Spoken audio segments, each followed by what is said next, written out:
Lubos na ikinagagalak ng pamunuan ng Kirangay Elementary School sa Barangay Kirangay, Kamalig, Albay na napili ng Sunwest Care Foundation Incorporated o SCFI ang kanilang mga mag-aaral na maging benepisyaryo ng mga uniforme at ng iba't ibang gamit pang-eskwela. Malaking tulong daw kasi ito lalo pat kapos din sa buhay ang kanilang mga mag-aaral. Actually po, malaking tulong po ito sa mga magulang, lalong-lalo dito sa amin sa Kirangay Elementary School. Kasi sa ano po ng economic condition ng mga magulang, karamihan po dito talaga ay nasa below poverty line or nasa average lang po.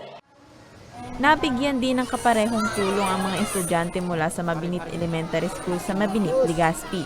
On behalf po teachers, non-teaching personnel, mga magulang, and syempre mga estudyante, lubos po ang samuyang pasasalamat sa Sunwest Care Foundation sa walang sawang malasakit, walang sawang suporta sa mga programa, proyekto kang samuyang eskwelahan.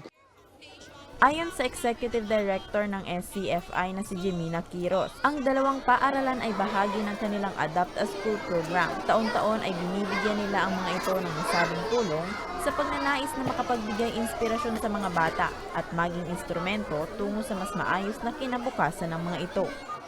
So one of our flagship program is the education. And we've been doing school supplies distribution since 2009.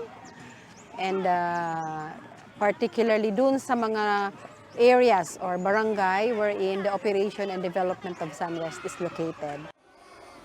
Mahigit 5,000 estudyante ang nakinabang sa nasabing programa. Una nang nahatira ng school supplies at uniforms ang mga estudyante mula sa San Bernardo at Nagasatiwi, Albay. Gayon din ang mga mag-aaral sa Lidong, Santo Domingo at sa Barangay Bugtong, Matanag, Buyuan, Mabinit, at Benavista sa Legazpi. Nakinabang din ang mga mag-aaral sa Barangay Tumpa sa Kamalig, maging ang mga estudyante sa Budyaw at Matnog sa Daraga.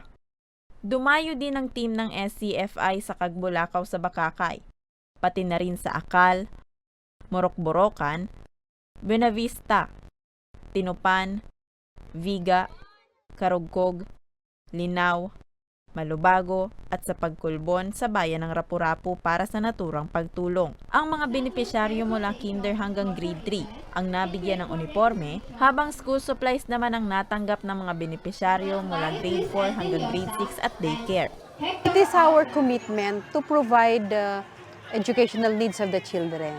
And one is the school supplies para ma-unburden din yung mga parents. No matter how simple it is, pero we believe na talagang it will help them. Ang Sunwest Care Foundation Incorporated ay isang non-profit corporate foundation na itinatag noong 2009 upang umagapay sa mga kababayang kapos sa buhay. Para sa mga balitang Tatak Bicol, Rose Bilista.